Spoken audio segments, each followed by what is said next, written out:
Hi guys, digital world of art के इस YouTube channel पर आज हम HTML लैंग्वेज का पार्ट 2 देखने जा रहे हैं। मैंने अपने पिछले वीडियो में आपको कुछ इम्पोर्टेंट बेसिक टैग्स के बारे में बताया था। आज हम सभी लोग उस हेडिंग के अंतर्गत लिखे जाने वाले पैराग्राफ टैग के बारे में सीखेंगे। पैराग्राफ में लाइनों को कैसे अलाइनमेंट किया जाता है ये सीखेंगे। एक लाइन से दूसरी लाइन में ब्रेक कैसे लगाया जाता है हम ये सीखेंगे, और साथ ही साथ में उनमें जो जो स्पेस दिए जाते हैं उनके बारे में भी सीखते हैं। तो चलिए हम अपने लैपटॉप की ओर चलते हैं और आप लोगों को कुछ और महत्वपूर्ण बातें समझाने का प्रयास करते हैं। मैंने अपने पिछले वीडियो में आप लोगों को बताया कि कैसे HTML का प्रोग्राम बनाते समय हेड, टाइटल और बॉडी का निर्माण किया जाता है, और हमने आपको हेडिंग वाले टैग्स के बारे में डिटेल में बताया था। आज हम लोग उससे आगे बढ़ते हैं और कुछ नया ट्राई करते हैं। सबसे पहले हम लोग नोटपैड को खोल लेते हैं। हम पुरानी बातों को फिर से रिपीट करते हैं। जैसे कि हम इसको शुरू करेंगे तो हम लोग corner bracket, sign of exclamation और DOCKTYPE डॉक टाइप HTML ये लिख करके और हम स्टार्ट करेंगे डॉक टाइप HTML। फिर इसके बाद में हम लोग HTML अपना स्टार्ट करेंगे। फिर सबसे पहले मैंने बताया था कि हम लोग हेड बनाते हैं, तो हम लोग हेड लिखेंगे। तो हम लोग इसका हेड तैयार करेंगे। हेड में हम लोग क्या करेंगे, टाइटल डालते हैं। तो हम लोग टाइटल स्टार्ट करेंगे, ओपनिंग टैग दे दिया। टाइटल जैसे मान लीजिए हम इसको डिजिटल वर्ड कहते हैं, तो हम इसको DIGITAL डिजिटल WORLD ये हमने इसको टाइटल दे दिया। टाइटल का क्लोजिंग टैग कर देते हैं हम, ये क्लोजिंग टैग लग गया।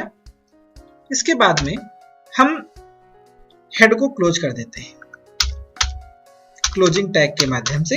ये हमारा हेड क्लोज हो गया।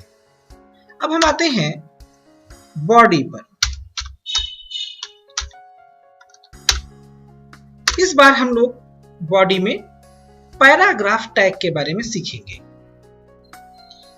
पैराग्राफ टैग का इस्तेमाल होता है P से। ये ओपनिंग टैग दे दिया। हम इसके द्वारा कोई पैराग्राफ लिख सकते हैं। जैसे I am a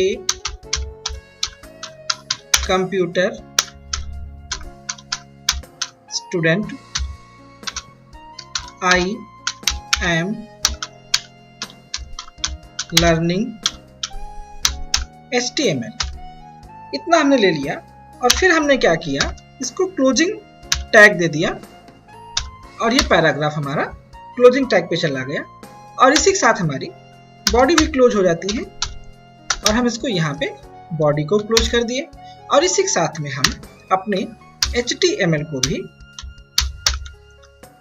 क्लोज कर देते हैं और क्लोजिंग टैग में इसमें हम क्लोजिंग टैग लगा करके HTML को अपने क्लोज करते हैं। बाद में इसको हम सेव एज में जाएंगे। सेव एज में जाकर के इसको हम नाम देते हैं DWA.html। अब ये फाइल हम डेस्कटॉप पे सेव करेंगे, तो यहाँ पे साइड में क्लिक कर देंगे और ये फाइल हमारी डेस्कटॉप के ऊपर ये देखिए बन करके हम इसको रन कराते हैं। प्रोग्राम को रन कराने पर ये हमारा पेज खुल करके आ गया। इसका हमने टाइटल हेड का जो दिया था वो था डिजिटल वर्ड, और वो अपने स्थान पर दिख रहा है। बॉडी में हमने एक पैराग्राफ बना करके लिखा था, छोटा सा है, I am a computer student, I am learning HTML। वो अपनी जगह पर दिख रहा है। आइए अब हम लोग कुछ सोचते हैं। जैसे मान लीजिए हम इसको अलाइनमेंट करना चाहें। अलाइनमेंट का अर्थ होता है चीजों को व्यवस्थित करना। अब ये लेफ्ट साइड में लिखा हुआ है, हम इसको मिडिल में लाना चाहते हैं, हम इसको राइट साइड में लाना चाहते हैं, तो इसको अपनी जगह से इधर उधर ले जाना ये अलाइनमेंट कहलाता है। अलाइनमेंट 4 तरह के होते हैं। सबसे पहला लेफ्ट अलाइनमेंट। लेफ्ट मतलब जो वेब पेज होता है उसमें लेफ्ट साइड में हमारा पैराग्राफ अलाइन हो जाएगा, स्थित हो जाएगा। एक होता है राइट अलाइनमेंट, यानी वेब पेज के राइट साइड में हमारा पैराग्राफ सेट हो जाएगा।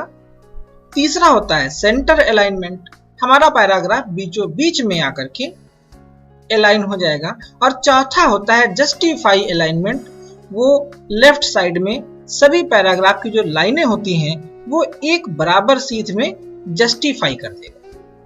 अब हम अपने प्रोग्राम पर वापस आते हैं। हमने जो पैराग्राफ लिखा था वो हमने आउटपुट में देखा कि इस साइड में ये शो हो रहा है, यानी ये लेफ्ट साइड में है। अब मान लीजिए इसको हम सेंटर में लाना चाहते हैं, तो हम क्या करें? तो चलिए हम अपने इसी नोटपैड में आते हैं और हमने जो ओपनिंग टैग दिया था इस जगह पे आ जाते हैं। ओपनिंग टैग में हम एक स्पेस देते हैं पी के बाद और फिर लिखते हैं ALIGN, अलाइन। अब क्योंकि अलाइनमेंट करना है तो हमको बताना पड़ेगा टैग के अंदर ही कि स्टार्टिंग टैग में हमें कैसे इसको अलाइन करना है, तो वो वहीं से स्टार्ट होगा। तो हम अलाइन टैग पर आए, इज इक्वल टू ये मार्क लगाया और इन्वर्टेड कामा स्टार्ट करके हम जैसा अलाइनमेंट चाहते हैं वैसा यहां पर लिख दें। जैसे हम इसको सेंटर में लाना चाहते हैं तो हम कहेंगे CENTER सेंटर, और हम इन्वर्टेड कामा बंद कर देंगे। और इस तरह से ये हमारा एक टैग तैयार हो गया जो ओपनिंग टैग हमें सेंटर से स्टार्ट कराएगा हमारे पैराग्राफ। अब चलिए इसको हम लोग क्या करते हैं, सेव कर लेते हैं, क्योंकि सेव एज हम एक बार इसको पहले से ही कर चुके हैं। हमारा प्री सेव्ड नोटपैड है, इसलिए बार बार इसको सेव एज नहीं करना है। कोई भी इसमें चेंज करेंगे तो हम सीधे सेव करेंगे। अब हम अपने इस HTML जो पन्ना खुला हुआ है, वेब पेज हमारा, इसको खोलते हैं और इसमें ये ऑप्शन जो होता है ये कहता है रिफ्रेश बटन। हम इसको रिफ्रेश करते हैं और आप लोग देखिए कि जो हमारा पैराग्राफ लेफ्ट साइड में था अब वो लेफ्ट साइड से कहां आ गया, सेंटर में आ गया। यानी हमारे ओपनिंग टैग ने इसको सेंटर में इसको पहुंचा दिया। अब मान लीजिए इसको हम यहां से मिनिमाइज करते हैं, यहां पे आते हैं। अब मान लीजिए इसको हम सेंटर पे नहीं करना चाहते थे, हम इसको राइट साइड में करना चाहते थे, तो टैग हमारा ऐसे ही रहेगा, align is equal to mark फिर इन्वर्टेड कामा स्टार्ट और हम लिखेंगे RIGHT राइट। फिर इसको हम फाइल पे जाएंगे, सेव करेंगे। सेव करने के बाद में ये फिर अपना हम वही खुला हुआ वेब पेज खोल लें और इसको रिफ्रेश कर दें। और अब इस बार आप लोग देखिए हमारा पैराग्राफ कहां पहुंच गया, राइट साइड में। तो इस तरीके से हम अपने पैराग्राफ को अलाइन कर सकते हैं। चलिए अब हम अपने सारे अलाइनमेंट का एक साथ प्रयोग करते हैं। मैंने अपना यही डिजिटल वर्ड वाला नोटपैड खोल रखा है जो कि मैंने सेव भी कर रखा है, लेकिन आप चाहें तो नया भी बना सकते हैं। नए सिरे से HTML खोल करके डॉक टाइप HTML लिख देंगे, HTML स्टार्ट करेंगे, हेड स्टार्ट करेंगे, हेड का टाइटल देंगे जो मर्जी हो। ये हमारा डिस्प्ले चीज है तो हम इसको जो मर्जी चाहे वो लिख सकते हैं। टाइटल क्लोज हुआ हमारा, हेड भी क्लोज हुआ, बॉडी स्टार्ट हुई, बॉडी को क्लोजिंग टैग लगा हुआ है, HTML का क्लोजिंग टैग भी लगा हुआ है। यानी हम यहाँ पर क्योंकि पैराग्राफ लिखेंगे और पैराग्राफ लिखेंगे हम लोग 4, तो हम चलिए पहला पैराग्राफ लिखते हैं, P space ALIGN align is equal to का मार्क इन्वर्टेड कामा शुरू, और इसको हम लिखते हैं LEFT लेफ्ट और इन्वर्टेड कामा बंद करने के बाद ये हमारा लेफ्ट अलाइनमेंट का टैग तैयार हो गया। और हम इसमें लिख देते हैं IMACOMPUTER computer STUDENT student. Full stop लगाया और हम इसको क्लोजिंग टैग देते हैं पैराग्राफ को, और ये क्लोज हो गया। हम आते हैं दूसरे पैराग्राफ पर। फिर हम स्पेस दे करके लिखते हैं ALIGN align is equal to का बार इन्वर्टेड कामा शुरू, इसको हम कर देते हैं सेंटर अलाइन CENTER सेंटर, फिर इन्वर्टेड कामा बंद। हमारा स्टार्टिंग टैग कंप्लीट हुआ। इसको भी हम यही कर देते हैं, जैसे I am a computer student. इसके बाद में इसको भी हम फुल स्टॉप लगा करके क्लोजिंग टैग देते हैं। क्लोजिंग टैग हमने दे दिया और इस तरीके से हमारा। अब आते हैं तीसरे पर, स्टार्ट करते हैं P space ALIGN align is equal to inverted comma start, इसको हम कर देते हैं RIGHT राइट अलाइन, और इन्वर्टेड कामा बंद करके हम अपना स्टार्टिंग टैग बंद करते हैं। और इसके बाद में हम यहाँ पर भी वही सेंटेंस लिख दें, I am a COMPUTER computer student. और इसके बाद में हम इसको भी क्लोजिंग टैग दे देते हैं।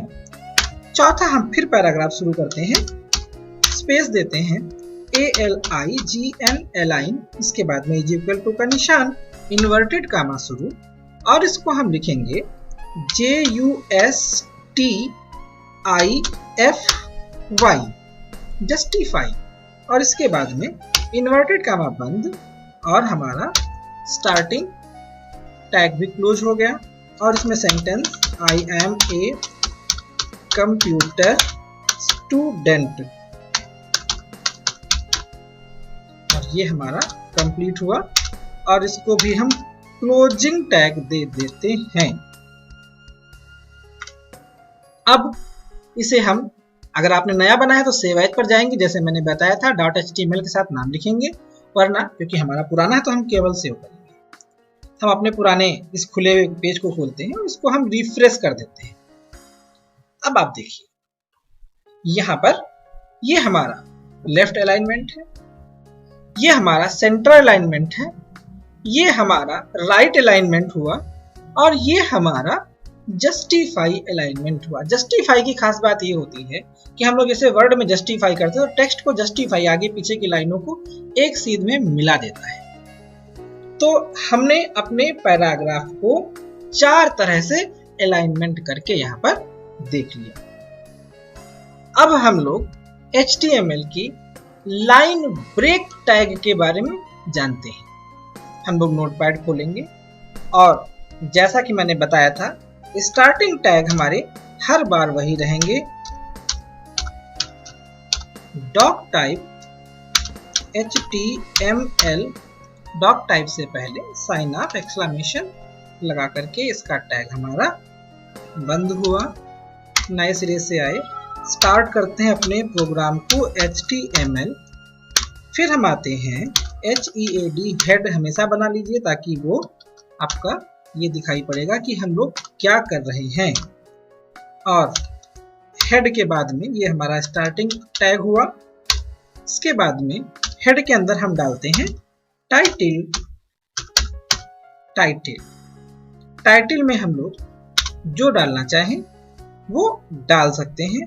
जैसे मैंने अभी डाला था डिजिटल वर्ड, फिर से वही डाल देते हैं DIGITAL digital WORLD word. Title हमारा कंप्लीट हो गया। हम टाइटल को क्लोज कर देते हैं TITLE टाइटल, और क्लोज कर दिया। और इसी के साथ में हमारी हेड भी कंप्लीट हो गई। हम आते हैं हेड को क्लोज करने के लिए। हेड क्लोज हो गया हमारा। हम बॉडी स्टार्ट करते हैं, बॉडी हमारी स्टार्ट हो गई। अब हम लोग क्या करेंगे, पैराग्राफ में हमें लाइन को ब्रेक करना है। हम P ओपनिंग टैग डाल दिए, ये हमारा पैराग्राफ स्टार्ट होता है। मान लीजिए हम इसमें कुछ लिखते हैं, I am a COMPUTER computer STUDENT student. फिर हम इसके आगे लिखते हैं I am learning HTML with the help of digital word of art, और हमने इसको फुल स्टॉप कर दिया। साथ में हम इसको टैग दे देते हैं क्लोज वाला। बस हम आ जाते हैं नीचे, हमारी बॉडी हो गई क्लोज और हमारा HTML प्रोग्राम भी हो गया कोड। ये सब टैग्स बहुत जरूरी होते हैं। तो इन टैग को लगाने के बाद में हम नए सिरे से आते हैं, सेव एज पर गए और हमने इसको डाला, जैसे मान लीजिए SACHIN और डॉट लगाने के बाद HTML। नाम हम चाहे जैसे कैपिटल स्मॉल डालें, .html हमें नॉर्मल स्मॉल लिखना है। सेव कर देते हैं, और क्योंकि डेस्कटॉप पे मैंने पहले सेट कर रखा था तो देखिए डेस्कटॉप पर ही आ गया। ये सेटिंग सबके में अलग अलग हो सकती है, अपने हिसाब से सेव कर लिया करें। हम इसको रन कराते हैं, ओपन करते हैं डबल क्लिक से। डिजिटल वर्ड वाला हमारा पन्ना आया। I am a computer student. I am learning HTML with the help of DWA. ये हमारा डिजिटल वर्ड ऑफ आर्ट का शॉर्ट फॉर्म है। अब हम क्या करना चाहते हैं कि जैसे हम ये चाहें कि I am a computer student एक लाइन में आए और I am learning HTML with the help of DWA दूसरी लाइन में आए, तब हम क्या करेंगे? दामे ठीक है। अब हम क्या करेंगे? तो उसके लिए हमें एक चीज करनी है, हमको जहां से लाइन को ब्रेक करनी है वहां से हम कॉर्नर ब्रैकेट स्टार्ट करके लिख देंगे BR, और BR लिखने के बाद में कॉर्नर ब्रैकेट बंद। अब इसको हम क्या करते हैं? सेव कर देते हैं। हम इसको रिफ्रेश करते हैं और ये देखिए नतीजा हमारे सामने है। लिख करके आ गया I am a computer student एक लाइन में, और दूसरी लाइन में आ गया I am learning HTML with the help of DWA। तो हम BR टैग लगाए, स्पेस दे या ना दे उससे कोई फर्क नहीं पड़ता है।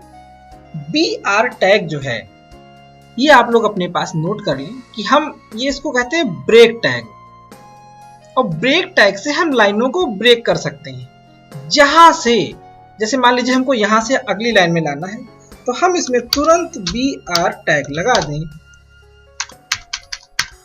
और BR टैग लगाते ही ये तुरंत उसको सेव कर दें, और सेव करने के बाद रिफ्रेश कर दें। देखिए वहीं से कट के लाइन लगा दें। यानी हम एक पैराग्राफ को जितनी लाइनों में बांटना चाहते हैं उतनी लाइनों में हम बांट सकते हैं। चलिए अब आपको HTML से संबंधित एक बहुत ही इंपॉर्टेंट चीज बताते हैं, और ये पैराग्राफ से ही संबंधित है। चलिए हम एक पैराग्राफ लिखते हैं। जैसे मान लीजिए हमने एक पैराग्राफ लिखना शुरू किया और हम लिखते हैं I am a computer student। ये पैराग्राफ के एक मान लीजिए कंटेंट हमारा है। हम क्या करते हैं? पैराग्राफ को क्लोजिंग टैग दे देते हैं। हम लोग करते क्या हैं? हम लोग चाहते हैं जैसे मान लीजिए आई के बाद में हम इतनी स्पेस दे दें, एम के बाद में हम इतना स्पेस दे दें, ए के बाद में हम इतना स्पेस दे दें, स्टूडेंट के बाद में इतने सारे स्पेस दे दें, यहाँ पे इतने सारे स्पेस दे दें। और हम ये चाहते हैं कि ये स्पेस हमको हमारे वेब पेज पे दिखाई पड़े। देखिए होता क्या है, इसको हम सेव करते हैं और अपने पहले से ही सेव इस वेब पेज को रन कराते हैं, और हम देखते हैं कि हमने जितने भी स्पेस दिए उनमें से एक भी स्पेस यहाँ पर एक्सेप्ट नहीं हुआ। इसका मतलब क्या है कि HTML के अंदर हम जो भी लाइन ब्रेक या स्पेस अपने आप देते हैं HTML उसको एक्सेप्ट नहीं करता है। और देख लें जैसे इसको हमने ये पेज खोला, यहाँ पे हमने इसको एंटर दे दिया और ये हमारा दूसरी लाइन में आ गया। अगर हम ये सोचें कि ये लाइन का जो ब्रेक किया है हम लोगों ने, वो भाई अगर BR कमांड दे देंगे, BR टैग लगा देंगे तो वो तो नई लाइन में आ जाएगा, एक अलग चीज हो गई। लेकिन बिना टैग के क्या ऐसा होता है? इसको रिफ्रेश करके देखते हैं। रिफ्रेश कराया, कुछ नहीं हुआ। इसका मतलब क्या है कि ये लाइन ब्रेक भी नहीं ले रहा है, स्पेस भी नहीं ले रहा है। HTML की इस प्रॉब्लम का नाम है पोएम प्रॉब्लम। क्योंकि पोएम में क्या होता है, कवि लोग जब पोएम लिखते हैं तो स्पेस भी देते हैं, लाइन ब्रेक्स भी देते हैं, और यहां पे ये तो सीधे एक लाइन में लिखता चला जाएगा। तो अब इस समस्या का समाधान क्या होगा? तो एक बहुत ही इंपॉर्टेंट टैग मैं आपको बता रहा हूं, प्री टैग, जिसको हम कहते हैं प्रिजर्वेशन टैग। तो चलिए हम अपने प्री टैग का प्रयोग करके देखते हैं। हमारा पैराग्राफ यहां पे लिखा हुआ है, ये पी के बाद हम सीधे भागें नीचे की ओर, और एक पेयर्ड टैग होता है प्री टैग, उसका प्रयोग करें, जैसे PRE, ये प्रिजर्व टैग है और इसका हमने प्रयोग किया।